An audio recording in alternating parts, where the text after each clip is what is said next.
டேய், உன் பொண்டாட்டி எழுந்தாளா இல்லையா? விடிஞ்சிடுச்சுடா, இன்னும் எழுந்துக்காம என்ன பண்றா? நான் எவ்வளோ எழுப்பியும் அவன் இன்னும் தூங்கிட்டு தாம்மா இருக்கா. நீங்கள் வேணா போய் எழுப்பி பாருங்க. மணி 5:30 ஆச்சு. இந்த சோம்பேறி மருமக எழுந்துக்காம என்ன பண்றாள்னே தெரியல.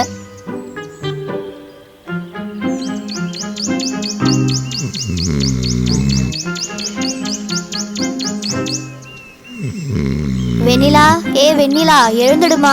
சுரேஷ் வேற வேலைக்கு போகணும், மணி ஆகுது, எழுந்துடுமா. இந்த குண்டு எவ்வளவு எழுப்புனாலும் எழுந்துக்கவே மாட்டேங்குது. அப்போவே சொன்னேன் என் பையன்கிட்ட, கட்டினா இந்த பொண்ணை தான் கட்டுவேன்னு ஒத்த காலில் நின்னான். எல்லாம் என் தலையெழுத்து.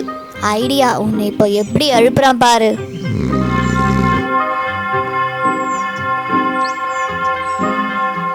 மாமியார் 2 சாமானை வச்சு நல்லா சத்தம் போட்டாங்க. ஐயோ, என் அத்தைக்கு ஏதோ ஆகிடுச்சு. எங்க வாங்க, இங்க பாருங்களேன்.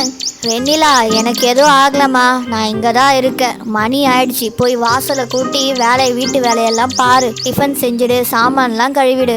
அத்தை, நான் இப்போதான் எழுந்தேன், அதுக்குள்ள ஏன் இவ்வளோ வேலை சொல்றீங்க? நான் பார்க்க பாவமா இல்லையா? பின்ன இத்தனை நாளா நான் தான் இதை செஞ்சிட்டு இருந்தேன், இப்போ நீ தான் செய்யணும். போ எழுந்துடு. வெண்ணிலா முதல்ல வீட்டு வாசல்ல பெருக்க ஆரம்பிச்சா. நைட்டு நல்லா கிளீனா தானே இருந்தது, காலையில எப்படி இவ்வளவு குப்பை சேர்ந்தது? இந்த அத்தை கொண்டு வந்து போட்டிருந்தாலும் போட்டிருக்கோம். வெண்ணிலா, இதுல ஃபுல்லா சாணம் இருக்கு, இதுல தண்ணியில கரைச்சி நல்லா தெளிச்சு விடுமா.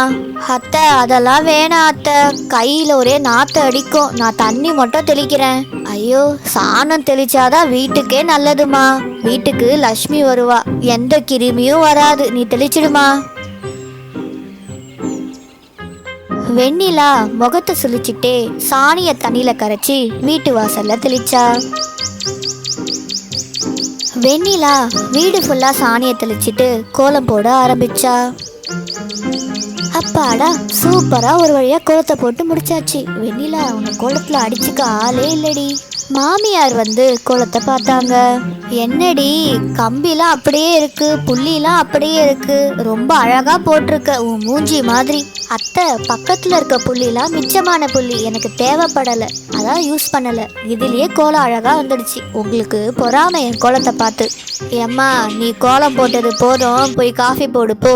வெண்ணிலா காஃபி போட்டு கொண்டு வந்து சுரேஷ்க்கும் அத்தைக்கும் கொடுத்தா. வெண்ணிலா, கொல்லபுரத்துல கொஞ்சம் சாமான்லாம் இருக்குமா, கையோட போய் அதை கழுவிட்டு வந்துடுமா. வெண்ணிலா சாமான் கழுவலான்னு கொல்லபுரத்துக்கு போனா. அங்க அவளுக்கு செம அதிர்ச்சி, நிறைய சாமான் இருந்துச்சு. ஐயோ, இன்னைக்கு நான் ஒரு வழி ஆகிடுவேன் போலயே. இதெல்லாம் கழுவி முடிக்கிறதுக்குள்ள நான் ஒல்லியே ஆகிடுவேன் போல. அத்தை, எல்லாம் உன் வேலை தான், உன்னை ஒரு நாள் வச்சுக்கிறேன். வெண்ணிலா எல்லா சாமானையும் கழுவ ஆரம்பிச்சா.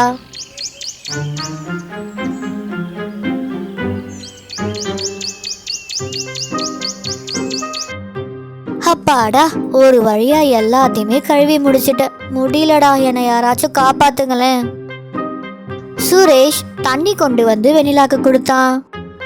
சுரேஷ், காலையில இருந்து உங்க அம்மா என்னை எவ்வளவு வேலை வாங்குறாங்க பாத்தியா? நீ எதுவுமே கேட்க மாட்ற, என்னை பார்த்தா பாவமாவே இல்லையா உனக்கு? வெண்ணிலா, இதுதான் டெய்லி எங்கள் அம்மா செய்கிற வேலை, இதை போய் நீ இவ்வளோ வேலைன்னு சொல்கிற? ஒழுங்கா போயிடுங்க. நான் எவ்வளோ வேலை இது வரைக்கும் நான் செஞ்சதே இல்லை. இவ்வளோ வேலையை என்னால் முடியலங்க, டயர்டா இருக்கு, எதனா ஹெல்ப் பண்ணுங்க. என்னம்மா, பரவாயில்லையே, எல்லா சாமானையும் கழுவிட்டு இருக்க. சரி, அடுத்து போய் மாட்டுக்கு தீவனம் வச்சிடுமா. இன்னைக்கு போதுமா, விட்டுடுங்க.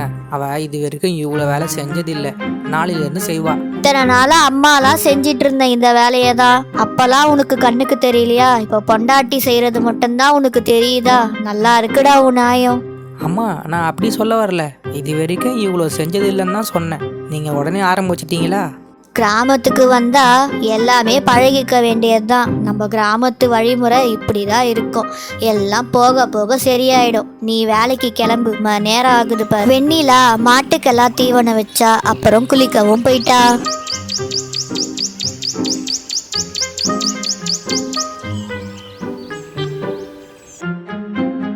எப்பாடி, இப்பதான் குளிச்ச, நிம்மதியா இருக்கு, கொஞ்ச நேரம் ரெஸ்ட் எடுக்கலாம். அந்த நேரம் பார்த்து மாமியார் வெண்ணிலாவை கூப்பிட்டாங்க. ஐயோ, இந்த அத்தை கிழவி மறுபடியும் கூப்பிடுதே, என்ன பண்ண போதுன்னே தெரியல. இது கூப்பிட்டாலே பயமா இருக்கு.